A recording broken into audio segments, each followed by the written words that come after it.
మన గురుగారు ఏం చెప్తారంటే పిరమిడ్లు శక్తి క్షేత్రాలు.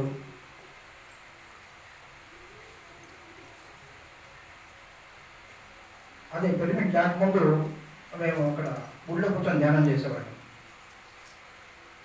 ఇంటింటికి పోయి మేడం వాళ్ళని పిలుచుకొని వచ్చి మేము అక్కడ ఉండేవాళ్ళం. మేము పిలిచేవాళ్ళం కాదు, నేను అక్కడ ఉండేవాడిని ఊరి దగ్గర.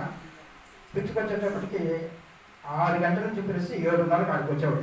8 గంటలకు భజన వచ్చేవాడు, భజన చేసేవాడు వచ్చేవాడు.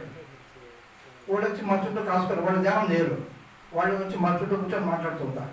ఒక 15 నిమిషాలు కూడా కూర్చోలేదు ధ్యానంలో. ఇప్పుడు మనం ఎప్పటికీ వచ్చినాము 5 గంటల నుంచి కూర్చోము, 5-6 గంటల నుంచి 5 గంటల నుంచి ఉన్నాం, 6 గంటలకు వచ్చినప్పుడు కూడా ఉన్నాం.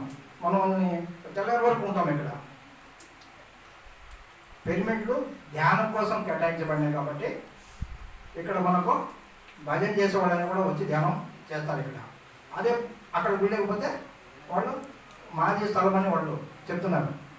అయ్యా మీకు ధ్యానం నేర్పించడానికి వచ్చిన మేమంటే మేము భజన చేయరు సార్ అని అంటున్నారు. కానీ ఇక్కడ మనము ఈ పిరమిడ్లు నిర్మించడం వల్ల మనందరం ఒక చోట చేరగలిగినాము. కాబట్టి పిరమిడ్లు విరివిగా నిర్మాణం జరగాలి.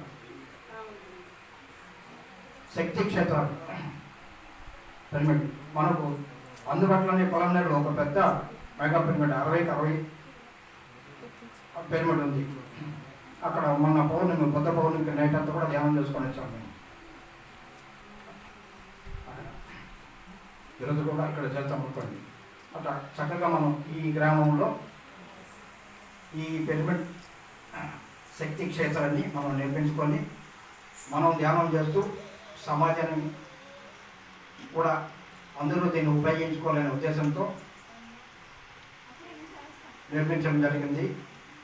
దీని యొక్క శక్తి గురించి లబ్ధి పొందిన వాళ్ళు చెప్తేనే మిగతా వాళ్ళకి తెలుస్తుంది.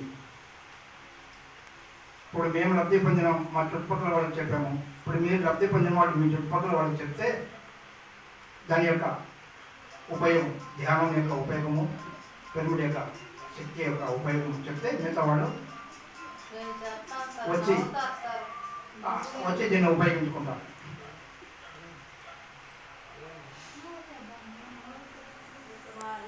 ఈ యొక్క ఒక పిరమిడ్ పిరమిడ్కు స్ఫూర్తినిస్తుంది.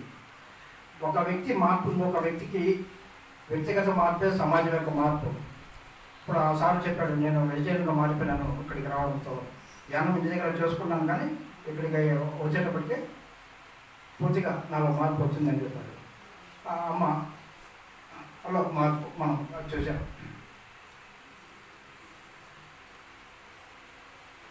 మరి మనకు జ్ఞానం అందివ్వడానికి మేడం తరపు నుంచి